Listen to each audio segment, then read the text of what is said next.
Ladies and gentlemen, welcome back to the Final Fantasy VII Remake playthrough.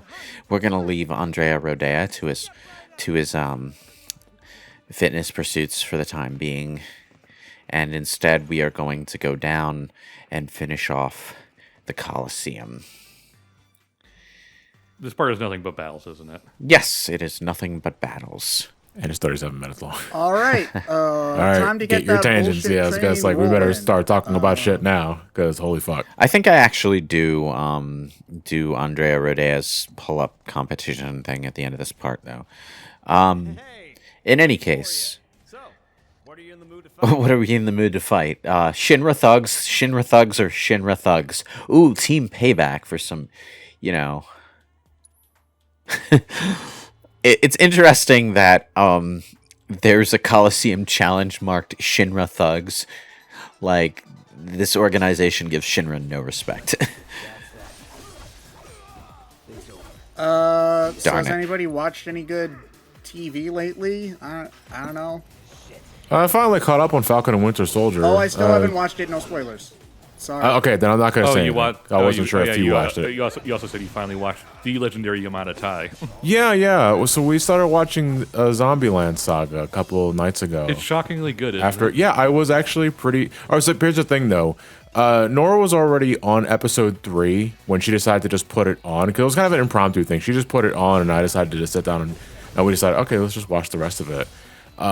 So I missed the first episode, and I missed the rap battle of the second episode. Oh, that's like one of the best scenes. No, I went back to watch the first two because I wanted to see the rest of it, and it's like, man, I really wish I caught that rap battle firsthand, because holy fuck, that scene is amazing.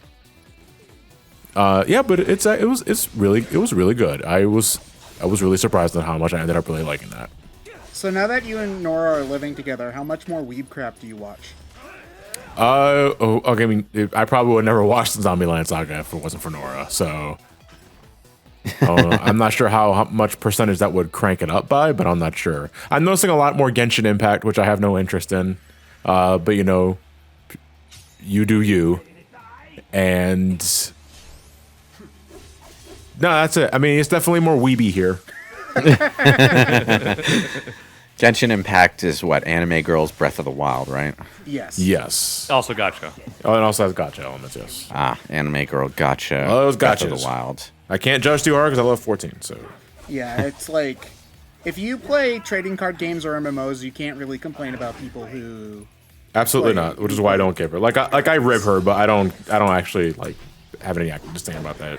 Well, you As know, long as you're like, financially responsible with what you do, I don't give a shit. giving your SO shit about the stuff they like is just part of being in a relationship. Obviously, as long as you're doing it playfully and not like a dick. Obviously, but I feel like that kind of goes without saying. Yes. Meanwhile, back in Final Fantasy VII land, Cloud is Oh, you're fighting Waiting. a You're battle. actually, you're actually looking at the footage. I am not.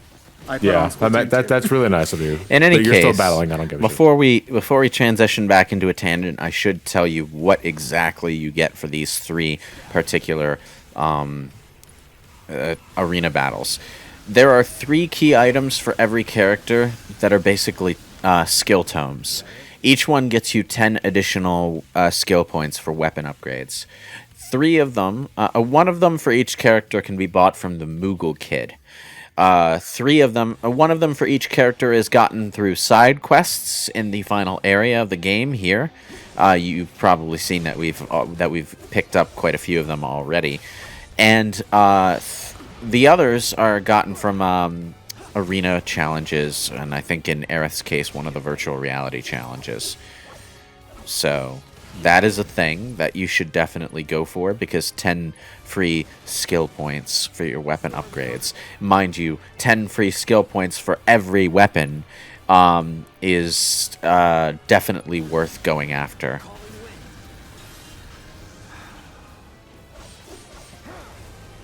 Oh god, this battle. There's just like So what have you been watching as of late? Yu Yu LPs Hakusho. from 2012. Yu Yu Oh, man. Hakusho. Look, I Current season anime, which has been a fairly weak season, all things considered.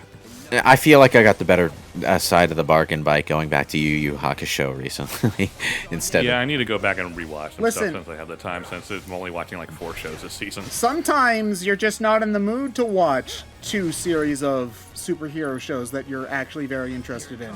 And you just need to go and rewatch old Mario Sports LPs from 2012, you know?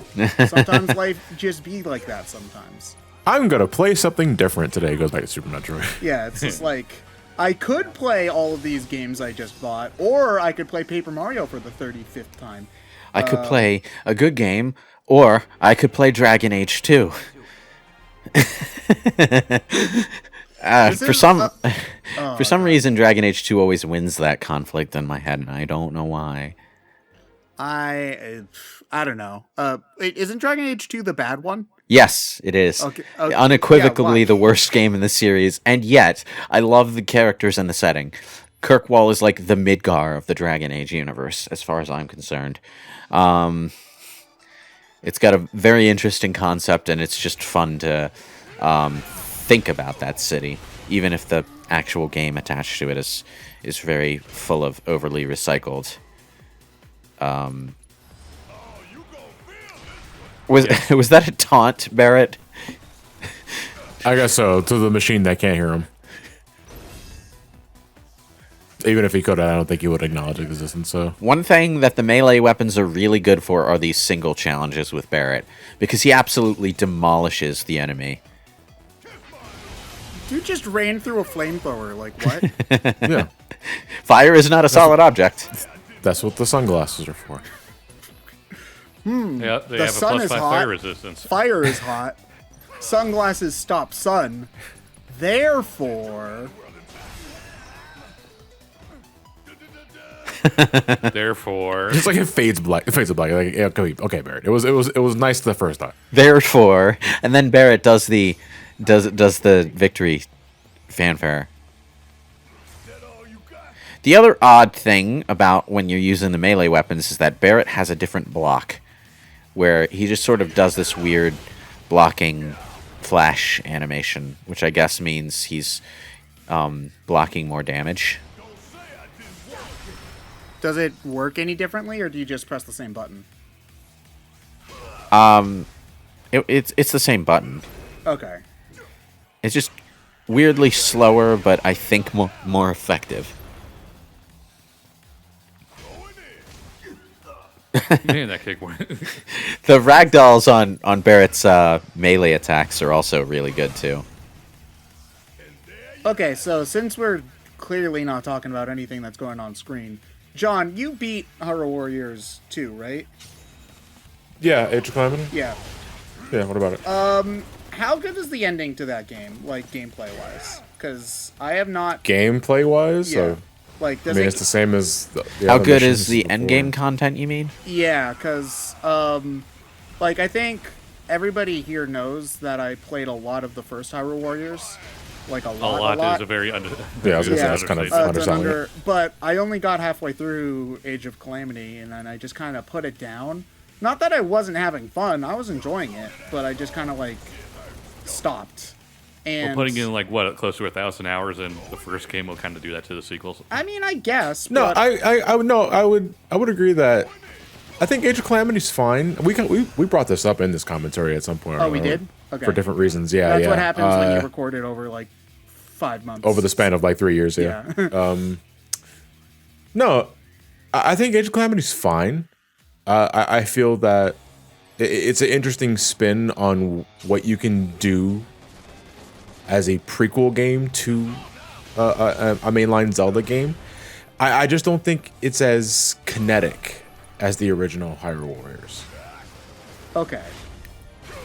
And in terms of endgame content, I mean, it's a Muso game. It's Yeah. the same as it is all over the place. Well, so, like, would you say that there's less strategy elements? Would you agree with that statement in Age of I Calamity? just, for my review, all I did was the story. You did? Like, I did a few side quests here and there just to build up my hearts for a bit of a buffer, but that was I couldn't care to Okay. play more of like optional side stuff. I just wasn't that interested in it. Okay, but like you know how in like the original Hyrule Warriors there were certain missions where it's like, okay, you have to try to protect this thing while also advancing on the other side of the map to progress with the story or whatnot. And there was like elements of multitasking going on. Like that sounds right? I felt like there really wasn't any of that in Age of Calamity at all. The fact that I can't immediately think of any off the top of my head is probably leads credence to that argument. Like the best example I can think of in the main story for Hyrule Warriors is the one in the temple where you have to protect the 3 people praying at the shrines at the same time in order to open the door and get the Master Sword. Wasn't the Death Mountain mission also? Oh yeah, because you had to make sure something? that you had to protect everyone while the boulders were raining down on the base. Yeah. Also had some of that. I should just record the original Hyrule Warriors eventually. Well, now you can, because we originally were going to do that, and then the Switch version came out. I had recorded the entire game. Fun fact. And then the Switch version came out was announced 2 or 3 weeks after I had recorded that.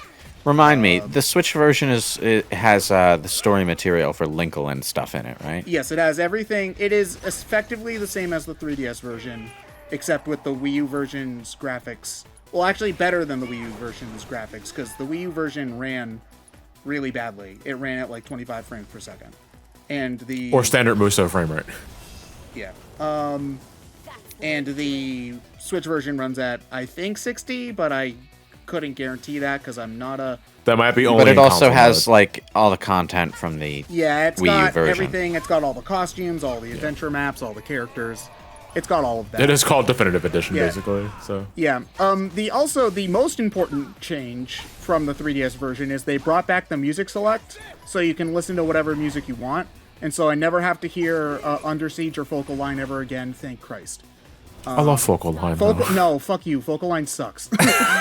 Okay, you put 3 centuries into the game. Yeah, fair, but and in the 3DS version, when you can't change what song you have, and half of the missions on Adventure Mode play Focal Line, I never want to hear that song until I die. Well, maybe if you finish the mission right the first time, you wouldn't have to hear it on loop. Yeah, John, maybe if you were good at video games, Balan Wonderworld would be a good video game. Oh my god, please. It's gonna be... I give it a year. I give it a year and a half to the 3 or 4 people that are gonna be emboldened. Oh, that it's saying, actually a good game? Balan is it's gonna be the next Sonic Forces. Or the next Sonic game in general, I guess. It's just a way of generalizing. It's a Yuji Naka game, so, Yeah. But I don't know. To be fair, I don't think that, Billy Hatcher has that same kind of insane... No, but Billy Hatcher's also But Billy Hatcher's years old. If it did, it was probably in the first 2 years, and then it just died off. Now it just remains a cult classic, unless it gets re-released. What? Billy Hatcher or Balan Wonderworld? Yeah, Billy Hatcher. Man. Remember when that game looked cool? This is Balan Wonderworld, not Billy Hatcher. Okay. I legit don't know which one you're talking about anymore. Yeah. Remember when that game legitimately looked interesting and fun? How far did you guys get in that April Fool's video for the record? We played the first level. Oh. That's as far as I wanted to play. Specifically, we played the demo. You played the demo, okay. So that had the slower ground movement. Yeah, but him moving slowly was the least of the game's problems. The jumping was what felt the worst to me, personally. And then also it was just boring and ugly and bad. So Yeah, man. Yeah. The weird distortion filter that causes the level to sort of slope upward toward you as you kind of approach waves. Looked really cheesy cheap. I didn't mind that though, especially for one of the worlds was as a chess motif. I thought it looked really good there. Kind of reminded me of Monkey Ball. I like the idea of the effect, but the actual execution of the visual effect was not good. Right. Christ, that game is dull. 100% playthrough on your stream when? Oh my god. When I was told that there was a Balan costume. Now I heard kind of multiple conflicting things about it, because I've heard that it was the first lock behind 100% completion, or that it's relative to the Tims, those little birds. which may I remind you, if you wanted to max out, you had to drop these little raindrops that you collect throughout the stage, sit and watch them eat them, and then sit and watch them go to that little ticker in the center, and just watch that number go up. Is that them It is trying the to most- do the Chow Garden again, but worse? It's Yeah. more or yeah. less. It's a screensaver. Like it's just a fucking screensaver. What does the Balan costume do? It lets you really break high the jump game. and you can glide. Yeah, you basically break the game. It's bragging rights. Oh, you can do more than one thing at a time. Oh man. Yes. Yeah. I know. Isn't that great? That's a power up in Balan, is that you can do 2 actions at once.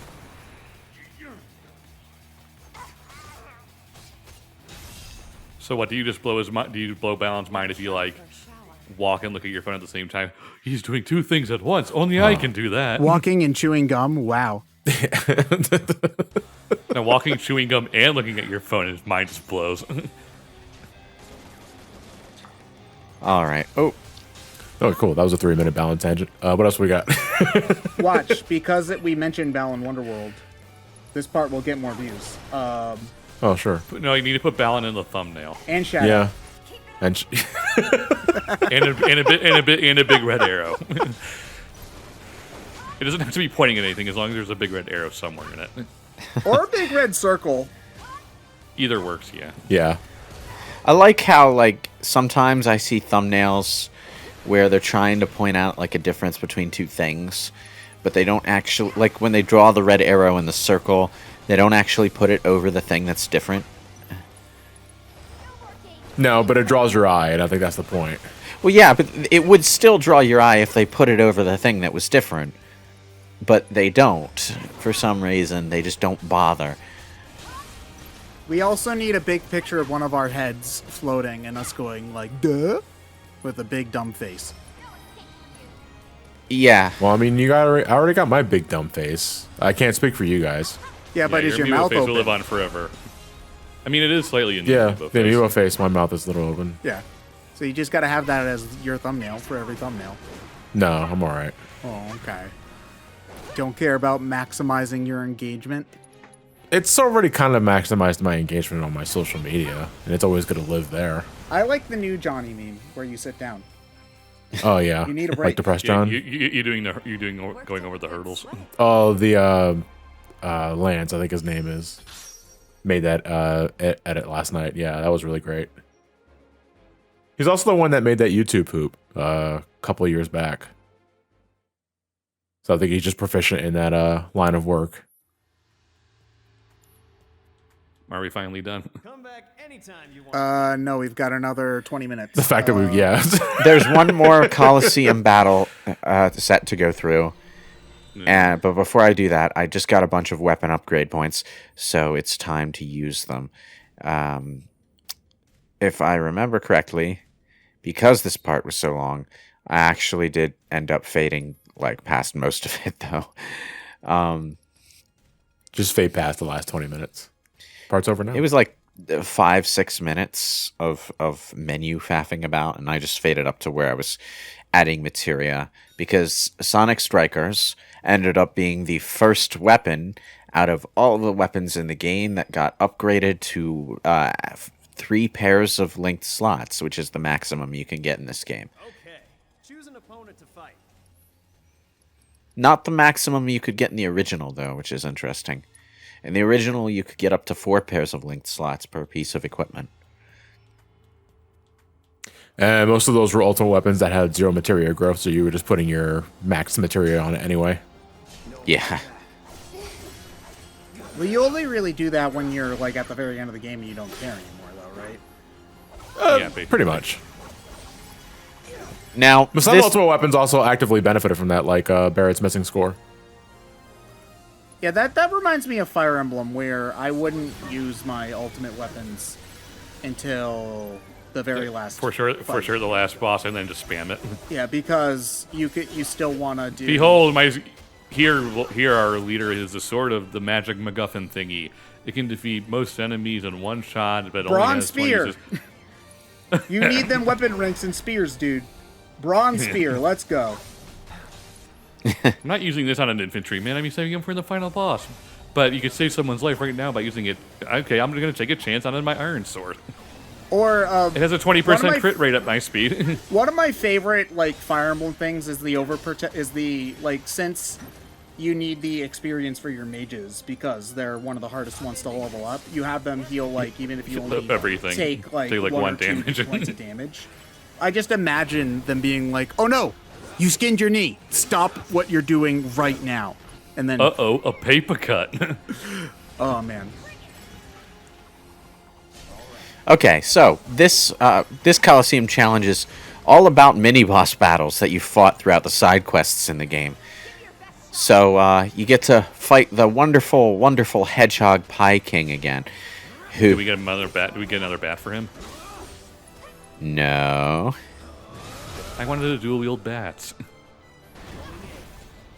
The Hedgehog Pie King, if you remember, his thing is that he has a regular hedgehog pie that accompanies him, who gets buffed up to fuck whenever the Hedgehog Pie King is active. We were talking about that earlier. It's like he's one of those flunky bosses where you actually want to get rid of the boss first and not the flunkies.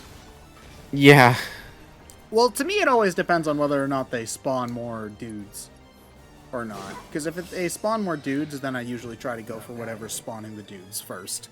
Yeah. Yeah, but in this case, he just makes the hedgehog pies way more annoying to deal with. Next up is The Wrathhound. unnecessarily buff dog. He just looks like the same as the other dogs. Yeah, no, but no, this guy is considerably jacked. I think he might be on some sort of substance. And he's in a Colosseum. You're going to jail, Wrathhound. Yeah, but you're also dogfighting, so you're also going to jail. No, dogfighting would insinuate two dogs fighting against each other. I mean, to be fair, Cloud is also juiced up. Look, you don't necessarily know that he's on something, okay? He might just be Andrea Rodea's pull-up partner. Maybe, but it's like Wrathhound was never told to stop. Neither was I think Andrea the only one here is Rodea. using their raw. I think the only person here is using their raw abilities is Tifa. Because Barrett has a gun for an arm. Yes, and Tifa's naturally trained. Yeah, Cloud is juiced up. Cloud's also going to jail. His bunk buddy's going to be the Wrathhound. And Wrathhound's going to be top bunk. Yeah, probably. Anyway. Ooh, Oh, whiff. no. Damn it. As far as I know, there's no way to get out of his throat clamp either. Caught up. He smells like steroids. Remember, kids, don't do Mako. It's not good for you. It really isn't. Yeah, it's not. Yeah. Like, I don't really remember. Does it, like, actually cause health problems for Cloud and friends? AKA other soldier people to be on Mako? Yes, it's more than stated that soldiers have shorter lives because the Mako eats away at them over time. It just makes them super strong for a short period of time in terms of general human lifespans.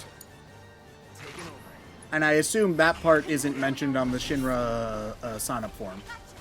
No, they do tell soldiers that. Here's the thing, though. I don't remember if there was... So, because Mako infusion was a thing before Genova cells were even implemented into the cocktail, right? Is that the only reason Yes, why it was Cloud just- and Sephiroth were not really affected by it because they also have Genova cells in them? Yeah, I think the part of the experiment was to try and make Genova cells more a common part of the process because it worked better. Yes. Yeah, one of the things that happened... one of the things that happened in Crisis Core was that when Genesis defected, he took a bunch of soldiers with him. The ones he took were the ones that were based on him. And he was able But to... they would start deteriorating after a while. They would start And they deteriorating, and he started turning them into doppelgangers of himself, too. I think that was just as an effect of, well, yeah, because he was also experimenting on them, I believe. Because there were Genesis clones, there were also Angio clones. There's one of And- the things that's like never really expanded on in Crisis Core story is exactly how he convinced those members of Soldier to defect with him. Maybe they were already dying. Maybe, but Yeah. the story never gives you an idea of... It's been a while since I played Crisis Core. I don't remember Why all did the details. Genesis defect? Because I've never played Crisis Core at all. Genesis defected because the experiment that created him left his body unstable, and he was starting to basically rot away while still alive. Which he knew, so yeah. And he trying to do what he could to prolong his life. He let Angeal in on what was going on, and Angeal defected along with him. They started to mutate, so they both had one massive wing. And then Wait, all is of this name Angeal like Angel? Yeah. That's obviously what they're referencing, but it's spelled Angeal. Yeah. Oh god, okay. Wait, you didn't get that from Genesis? Listen, just for a change of pace, I'd like for RPGs to not. It's all biblical references with Final Fantasy. Like, Well- maybe do you have to reference specifically the Bible? Well, I mean, Sephiroth's name is already a reference to like. I think that's like the whole thing about Mother is like, man, I don't want to reference Jesus. I want to reference Toyota. Like Yeah, pretty much. Sephiroth's name is already a reference to the same general thing. So Yes, it is. Sephiroth is a reference to a Hebrew god, I think. Well, not God, but it's a Hebrew thing, yes. Well, yeah, I'm sort of alien to that knowledge, so I don't know the exact reference. it's a reference to stuff like from the Kabbalah, I think. Yeah, I think you were confusing something with something like crap. I'm trying to think because the most famous reference to like God's name in Hebrew is Indiana Jones and the Last Crusade, but even that kind of gets it slightly wrong. All right, so I kind of misconstrued what you said. I thought you were saying Indiana Jones was some sort of Hebrew. No. Yeah, because it's deity. like Yahweh is supposed to be it, right? Yeah. That's what. Right, yeah. right. Yeah. There's actually a kind of cool thing about that in Shin Megami Tensei Apocalypse. Bullshit game, by the way. It's awful. Even though the original Shin Megami Tensei 4 is really, really good. Apocalypse is bad. But they do a cool thing with that in that every time they reference the Christian god, who is the bad guy in SMT, because that's a different rant. They, instead of actually saying his name, they do like a record scratch, as if it's like something that can't be comprehended. Which is like legitimately like the only cool thing that game does. Well, to be fair, that is something that's part of very old scripture in that you can't understand divine beings, so they just do the best they can, which is why they're kind of like a bunch of wings and eyes instead of an actual person. And Yeah, no, that's what I mean, though. That's why I think it's cool that whenever they say the name, it just comes out as a record scratch, because it's like, you don't know what that is. I bet you're wondering how I got into this situation. Yeah, it's like, it's almost Cthulhu-like in that way, like Lovecraftian. But yeah, SMT4 Apocalypse is awful. It's like, imagine Pokemon Black and White 2, but bad. And that's what that So game Ultra is. Sun and Ultra Moon. Hey. No, okay, because Ultra... I'm making a joke, just so you know. I know. Well, in terms of the story, yes, it's very similar. But, like, even in the gameplay, it's like, they cut out, like, 6 dungeons and only added in back, like, 4 new ones. So there's less content, and the new dungeons are also bad. So What is the difference between Shin Megami Tensei 4 and Shin Megami Tensei 4 Apocalypse? So SMT4 Apocalypse kind of is an alternate ending to SMT4 normal. The game takes place right before the final boss of the neutral path in SMT4. And basically what happens is the dumbass kid you're playing as accidentally unlocks like a different random deity from underground, and he starts screwing stuff up. And so shenanigans ensue, and it's just really bad. It kind of Like- feels like a Persona third semester situation, but they made a separate game out of it. Kind of, yeah. There's a lot of reasons why it's bad. I don't like the story very much at all, because for one, there's just like a definitive good ending and evil ending, where the good ending, you literally talk about the power of friendship as if it's My Little Pony.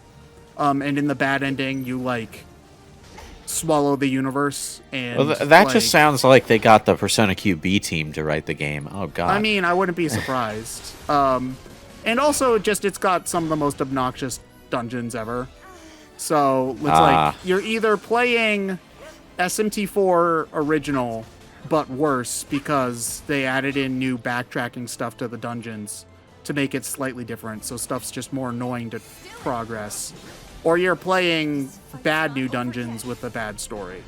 So I could go more into it, but that would spoil not only that game's story, but original SMT4 story, which I still really think is worth playing. SMT4 is one of my favorite RPGs on the system. So I really recommend it to anybody who's interested in the series. Just know that like the first 6 hours are obnoxious and you want to save after like literally every random battle. Like that's the only thing that I tell newbies is that the beginning is obnoxious. That tends to be the case in Atlus's RPGs. The beginning has the sharpest difficulty relative to the rest of the game. Yeah, I would say it's like even worse than like Nocturne though, where like Nocturne is infamous for the Matador fight being hard, but like there's the Minotaur in SMT4 who is just about as bad. Nocturne is more infamous for the Matador fight, teaching a lot of Final Fantasy fans that they actually need to pay attention to their debuffs now. Yeah, you have to play your RPGs like a big kid. I know who'da thunk. I'm mostly kidding. By the way, But once you understand the buffs and debuffs and start using them against Matador, he's actually a fluffy little teddy bear and goes down easy. Yeah, pretty much. But I do think that it is important that they have a fight like that in the game, because if you play the game like Pokemon or Final Fantasy, you're not going to be able to get through. And in SMT, level grinding isn't really an option. If you play the game like that, Thor is going to wreck your shit shortly after Matador. Yeah. But yeah. But like, enemies don't give enough experience to really make level grinding a feasible option. So I mean, that was part of Fire Emblem for a long time before Awakening happened, really. Yeah. Well, not strictly. Sacred Stones kind of had it, but yeah. Well, in mainline Shin Megami Tensei, level grinding is a thing, yeah, but you're also, for increasing your overall power, what you're going to rely on more is the fusion system. Yeah, you're way better off just fusing a new demon and then spending 2 hours to grind 3 levels. I mean, in Nocturne, by all means, level grind the pixie that you get at the very start, because you actually do get a really good super pixie if you keep that one pixie throughout the entire game and just evolve it rather than fusing it. But, apart from that, your main character, yeah, you can level up your main character, but you're also gaining skills and stuff for your main character through the Magatama. So you have more than just level grinding, even for him. Yeah. You're right about Fire Emblem, though, in that Awakening really was the first game to kind of let you do it. Well, without 2 making in Japan, but 2 is weird. Yeah, but to make it convenient also. Yeah. But I also never really felt like you needed to in Awakening, because that game's just generally easier. It's just weird that it kind of does, because I guess they wanted to make sure you could level one up to make them useful if something happened to another, but if you're grinding, you probably aren't playing on classic mode anyway. There's also an inherent problem in the way a Fire Emblem type game is structured, in that you have a lot of party members, but not enough time to really level most of them up. So what that situation does is it encourages you to not experiment with your party members and to just stick with the ones you're already used to. If you have some room to grind, you can grind everyone up and spend a few throwaway battles just experimenting with different units. At that point, I'm usually just doing a different run, but... Yeah, but they also want to encourage the bond system, the support system, as well. So you want to, because you legitimately do want to see everyone's dialogue with everyone else.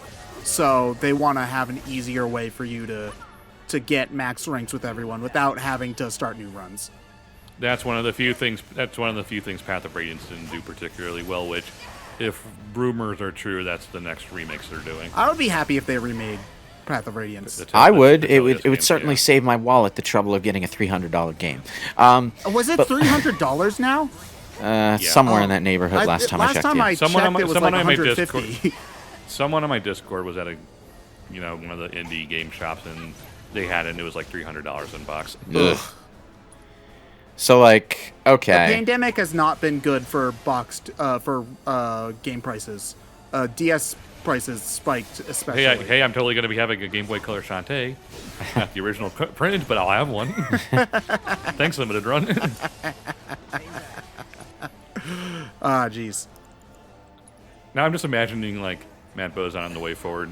Offices just, like, are on top of a giant warehouse full of those things, and they just refuse to part with them for no reason. Okay. The Switch version comes out, and then you see SpongeBob. It's just like, hey, look at... No, Mr. Krabs with the hats. It's like, what? Didn't you see? There's a warehouse full of them. They're worthless. They're worthless. And then it's just, oh crap, what's an obscure way forward character they could use? Like the Extreme Sports Kids. Or something with like SpongeBob with the Extreme Sports Kids hat on. It's like, let's give a big hand to Mr. Krabs. Okay, so this enemy, the jury-rigged cutter, is really goddamn annoying because he just throws logic to the wind and starts... Yeah, it's red. It goes 3 times faster. Well, He's got Tron lights. It has flame decals on it. It clearly is hot stuff. It is a hot rod sort of sweeper, but like it has the ability to like ranged attack you with its saw blades. Like it'll whip them around. That's what the red paint does. It's so Oh, weird. you said, boy, can it launch the disc like pizza launchers? But like even while you're fighting it, you have the Mark II Mana Drive, which is switching back and forth between immune to magic and immune to physical. Ah, excellent. Is that what that floating thing is? Yes. Yeah, it's the mono drive. Can you kill it? Yeah. Yeah, it's just annoying. But, like, normally I would want to go after the Mana Drive first. Because the Mana Drive it goes down faster when you can damage it. But also because it alternates between being immune to magic and immune to physical. Sometimes it just gets in the way of your physical attacks and causes you to bounce off. So you kind of want to get rid of it so that you can focus on the sweeper. But the sweeper's attacks are so, like, sweeping that quite frequently it will sucker punch you while you're trying to... Good job, team. We got through the part. Yes. What do we get? All right. Nothing. A bench.